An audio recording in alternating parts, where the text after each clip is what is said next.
Welcome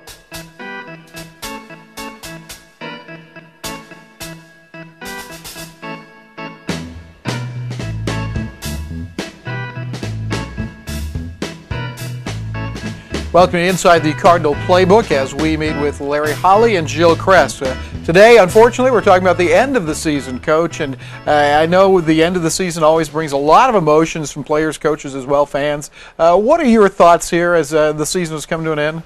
Well, that locker room after your last game is always difficult, especially for your seniors, but for the entire squad, because your season's over, and we played very well in the first half against Kentucky Wesleyan. We shot it extremely well, shot about 58% from the field, and hit a 3 at the buzzer to be up 2 at the half. And second half, Kentucky Wesleyan comes out, goes on a 16-1 run, and we just never get the gap closed close enough to really make a run at them. But mixed emotions. Obviously, we're disappointed in finishing under 500.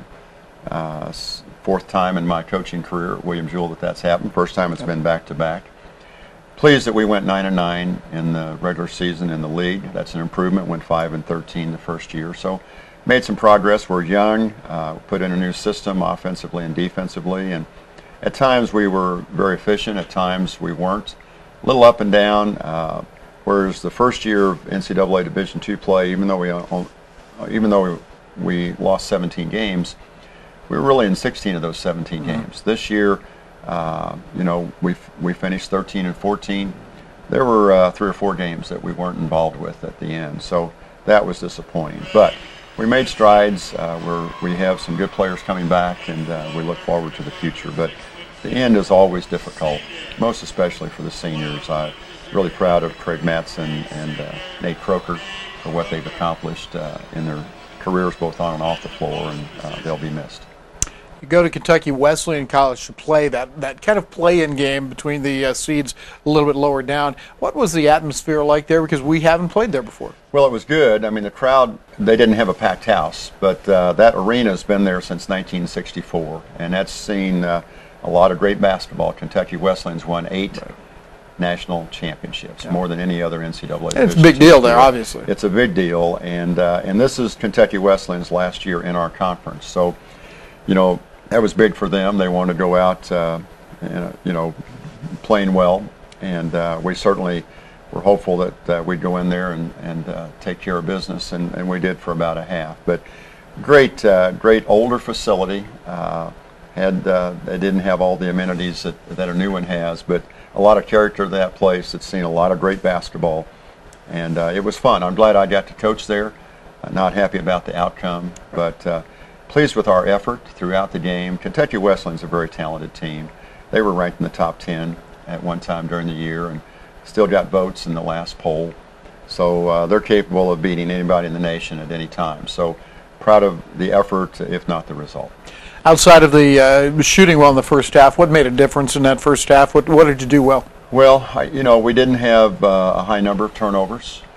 We didn't allow a lot of offensive rebounds from Kentucky Wesleyan. Though they're one of those teams that they just throw it up off the glass and go grab it. They were the top rebounding team in the league, and it was a real test for them. It was tough to keep those guys off the glass, and fortunately, we shot it well enough in the first half to stay with them. And then the second half, they got on a run, and they kind of had their way with us, especially in the first 5 minutes of the second half. But again, proud of our efforts, and it was, we played some good basketball that day.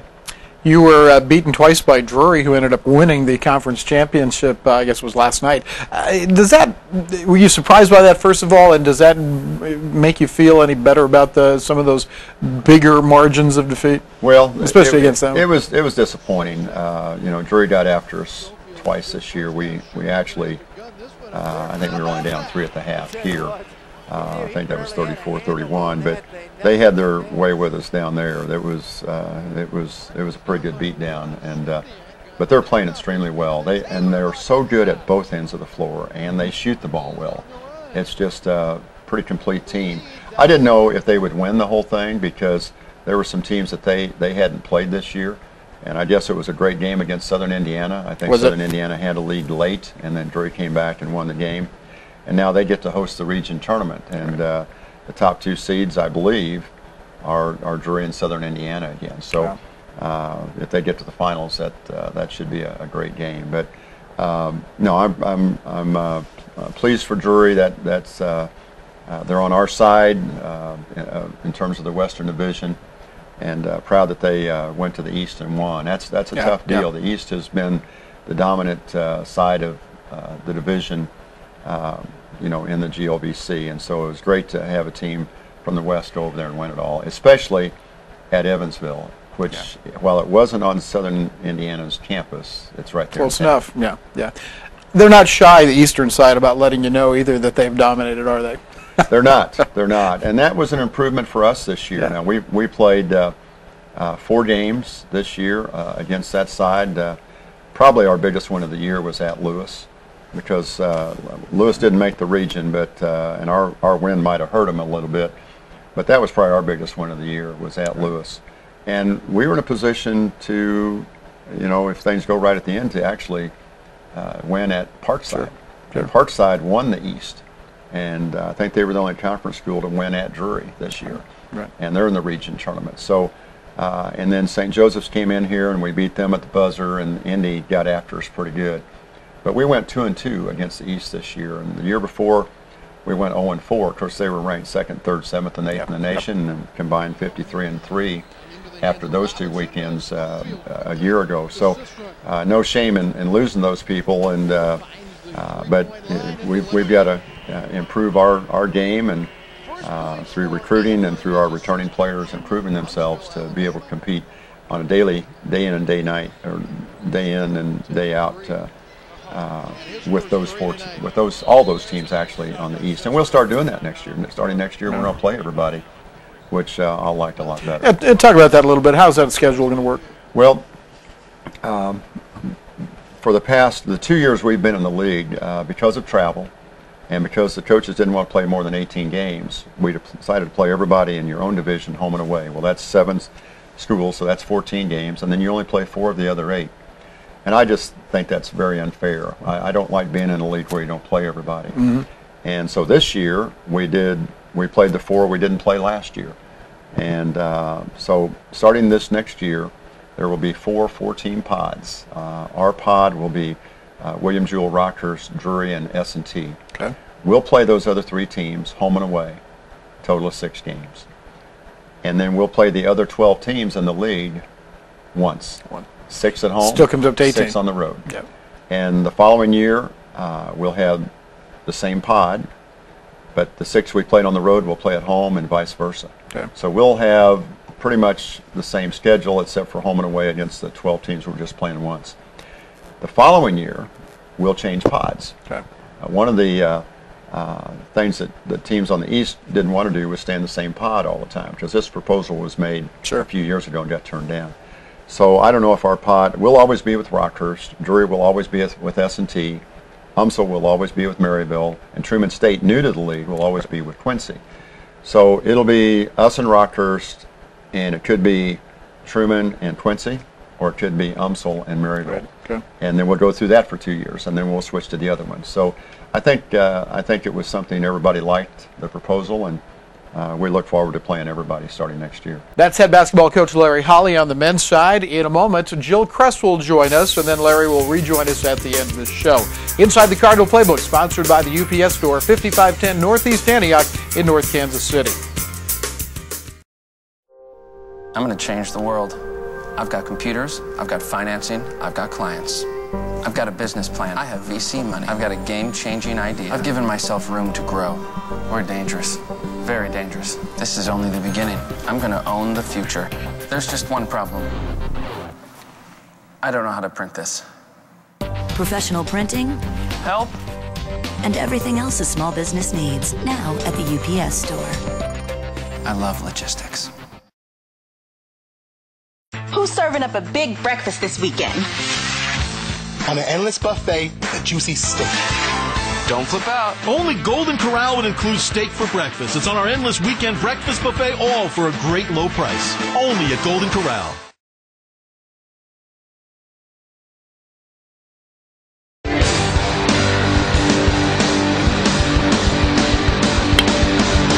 All right, big into hit by left field. Tommy. On the curveball, Titus Sana. That a baby. Good job, Tommy. Took that curveball and tied it up. I like it. David Smith to Razin. Can he turn it over? Yes! Yeah, good play by Odell at first base.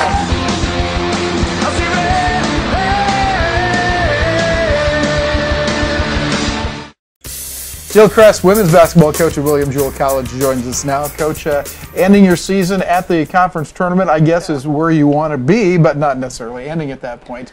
But the loss to Maryville had to be a tough one in the quarterfinals. Yeah, it was tough. You know, Maryville is a great team. We were able to beat them twice this year, and you know, to get the draw with them was. You know, I felt pretty good about it, and I think our players did, and it was very similar to the other games we played with them. It was back and forth the whole time, and you know, in the end, they got the shot, you know, to win the ball game, and you know, we had those opportunities. But this year, I really wanted that one more game and have a chance to see what we could do with you know, Kentucky Wesleyan or Indianapolis, and you know, but it didn't fall that way, and. You know, looking at the game, I'm not sure there were a lot of things that we would have done differently. You know, I thought our players played really hard, and I was really proud of them and really proud of them this season. 62-61 was the final. They hit a couple of free throws to go ahead with, I think it was 12 seconds left.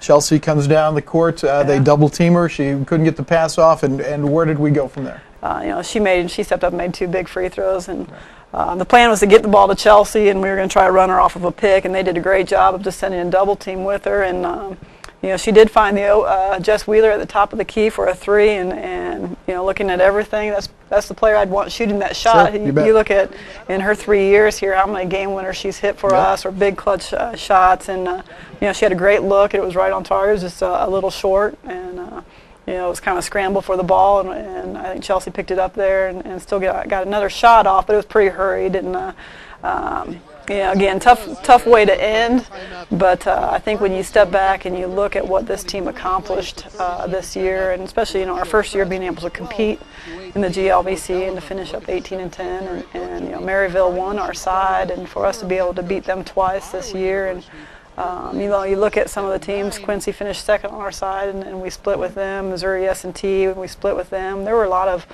really positives when you look at the whole season, and what a great group to coach. And I've been very fortunate at William Jewell to have the opportunity to coach a lot of great people and a lot of great teams. And this one ranks right up there as far as just a team that you know, we talked about how you view success. You know, I think this team was very successful and got everything out of you know, what we were going to do and what we could do.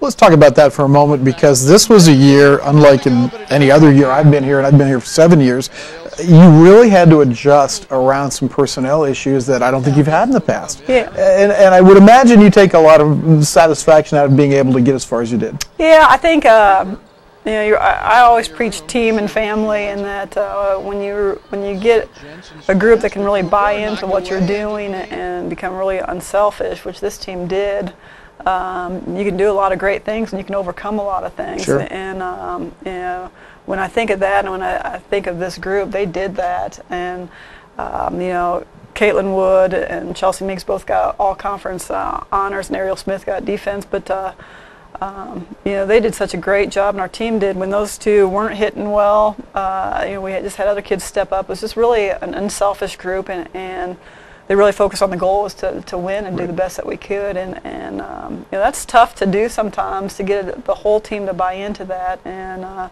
you know, that speaks really highly of them as players and their character as people, to be able to do that. And you know, I'm just really proud of what they've done.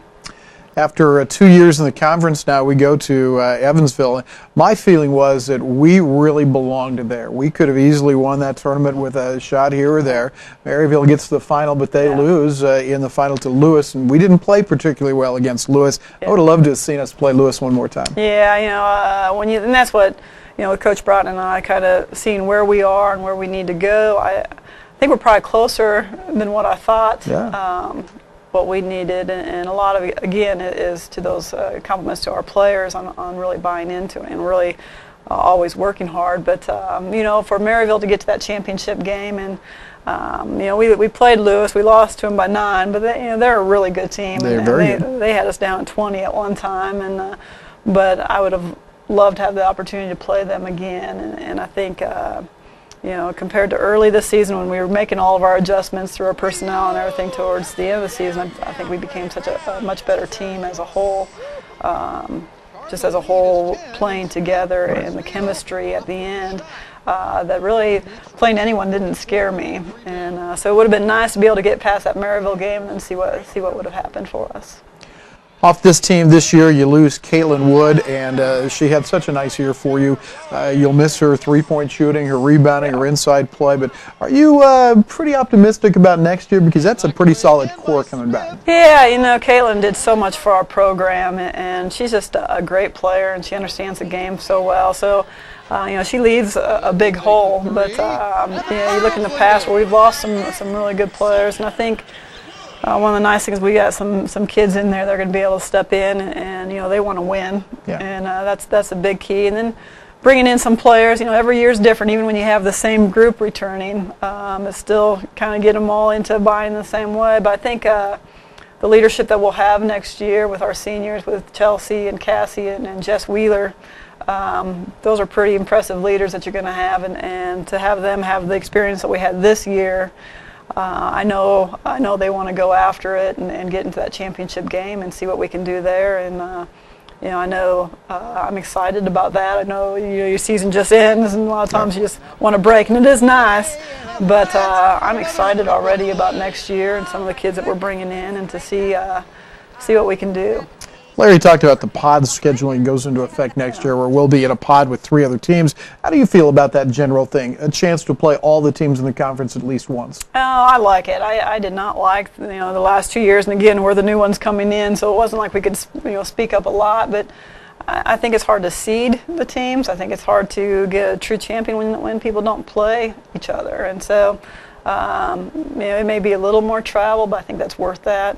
It's just nice to be able to see everybody. You know, when we played Bellarmine here in the tournament, it was the first time that we had a chance to see them. Right, true. And you know, it'd be nice to be able to play everybody. And then you can kind of compare where you are and maybe make the seedings a little more accurate. I mean, granted, you're not going to play everybody twice, but at least you get a chance to play everybody. That's Jill Kress inside the Cardinal Playbook, and we'll be back with Jill here in just a moment. Larry Holly rejoins us as well, as it's Coach to Coach coming up next. This is corporate headquarters. As you can see, I have a unique business. How do I compete with the big boys? Got this fancy business address, a marketing department, distribution center. Got a great team, even a cafeteria. That's mine. From packing and shipping to printing and mailbox services, come into the UPS store for everything a small business needs. I love logistics. Hi there, this is Kurt McCoy, local owner, Shop Local 365 KC. Shop Local 365 KC, the home of MFS Design Services. We design websites and we do search engine optimization. We can help you shoot a local video for your event or for your business, and we can also help you with social media consultations. Contact us today at www.shoplocal365kc.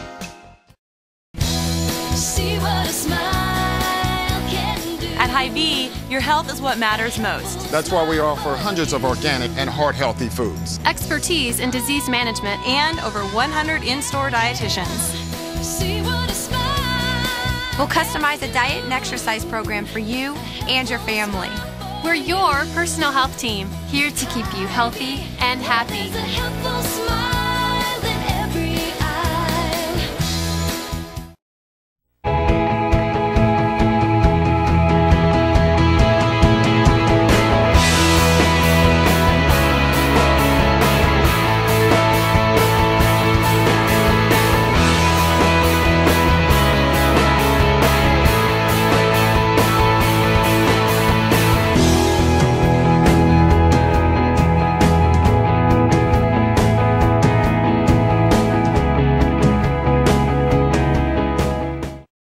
Back inside the Cardinal Playbook, it's Coach to Coach with Larry Holly and Jill Kress. And the question today is, how do you evaluate your season at the end of it? When all is said and done, do you look at the wins and losses? Do you look at other things?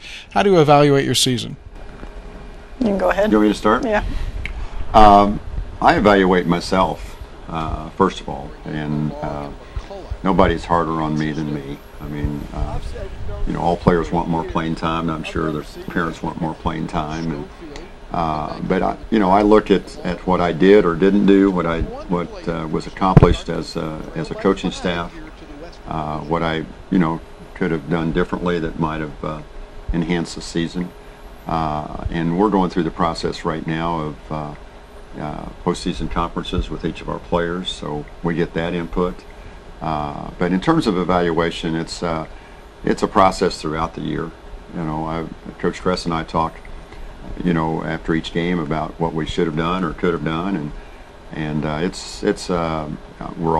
always evaluating myself, and I'll watch a video and I'll wonder, well, why didn't I make a change there? Either in terms of what we're doing offensively or defensively, or in terms of personnel. Should I have subbed or not subbed or whatever? But I'm pretty hard on myself, and I think that's been helpful in my career. So are you saying for a season you don't really categorize the season as successful or unsuccessful or whatever? Oh, I do, but I measure it against potential, my potential as a coach, and the team's potential, whether I did the best I could at getting the best out of those players.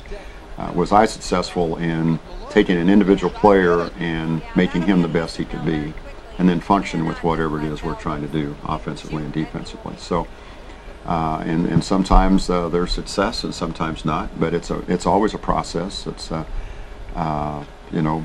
road to perfection's always under construction. Sure. So it's again, it's a process, and I enjoy the process, and I wish I had probably made better decisions at different times, but. It's wins and losses are important, but getting better and playing well at the end of the year are also important, and that's something that we've typically done in our program. Jill, how do you evaluate seasons? What's the criteria? I think a lot of people from the outside look at your wins and losses. Sure. I mean, that's the obvious one. For me, I kind of look at a little bit what Coach Holly said, the potential of your team, and the beginning of the year when you're going through practices, you kind of look at where you think you're going to be. For me, I at the end of the season, I just kind of look at what we did, what I thought we were capable of doing, and then a lot of it I look back at maybe some of the teams that we may have lost to or beat and how those teams did, because sometimes it's hard to compare just when you look at your wins and losses, but maybe how some of those teams that you played or that you lost to, how they did, and kind of end up there. And of course, Coach Holly touched on looking at yourself, on things that you could have done differently, or maybe things that you did well with your team, so that next year you have to build on it. And, but in the end, I think it comes down to what you got out of your team in the end, and how you finished up the season. Larry, what do you do with your team at this point? The next couple of weeks are going to be spent doing what with the team? Well, we're not allowed to do anything.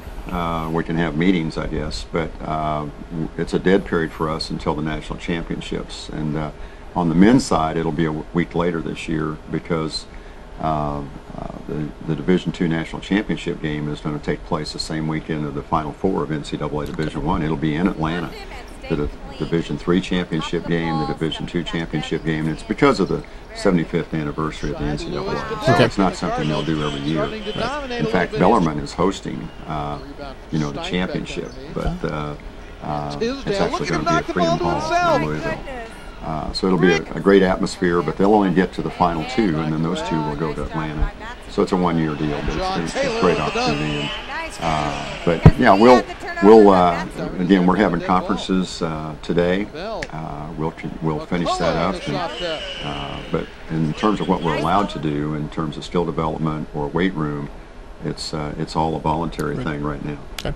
Jill, do you meet with your players individually after the season? Yeah, and actually we're getting ready to set that up, and we'll have our team meeting today to kind of wrap up everything. But I think it's good that the players get some time off. It's Sure. It's a long season, and for them to have a little bit of a break here before we start with individual workouts is kind of a nice deal for them and for us. Obviously, we're out recruiting now, but you never want the season to end, but at the end, it's kind of nice to be able to take a breath and kind of get re-energized. Well, let me take a breath and get re-energized here for a second and say thank you to both of you. It's been a long season. I appreciate you coming in every week and filming this. And it is our final Inside the Cardinal Playbook for basketball. We'll be back with our spring sports starting next week. It's Larry Holly and Jill Kress, and we'll be back with a final word in a moment.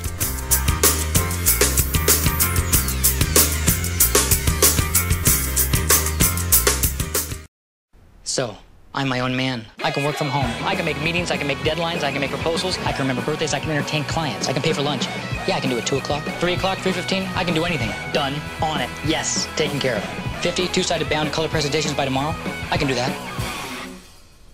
How do I do that?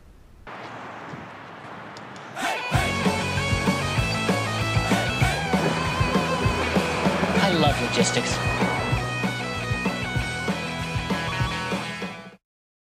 My name is Jesse Limeculer, CEO of Belvoir Winery, 110 years in the making.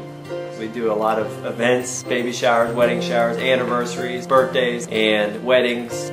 The building itself that the winery is in was an orphan's home and a poor home. The other buildings were nursing homes, and then the last building on the end was an old hospital. It was the only hospital in the Northland for about 35 years. It was run by the Oddfellows until 1992. My family took it over at that point, kind of been working on the winery ever since. Uniqueness is what you see when you come into the building. The old floors are 110 years old, the stairs with their original wear going all the way back to the orphans. The outside brick exterior that they just don't make anymore. All those kind of things add to the uniqueness of the event space. We have the gazebo out front, which is where people get married usually. It's a marble gazebo. We have the fountain running and have a gazebo up for all the wedding days and special days out here. We're open 7 days a week.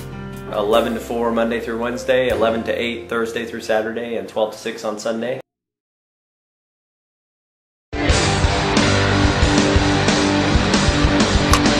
that's hit well to the gap, and that's up against the fence.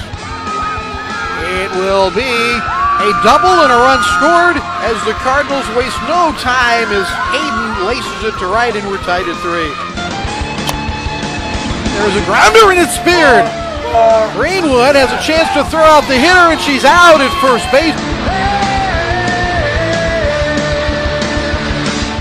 And that's Inside the Cardinal Playbook for this week as the Cardinals wrap up their basketball season. Our thanks to our director, Alex Conklin, today, and I look forward to the spring sports schedule and our interviews with Coach Stockton and Coach Combs from baseball and softball, respectively. Inside the Cardinal Playbook, brought to you by the UPS Store, 5510 Northeast Antioch in North Kansas City.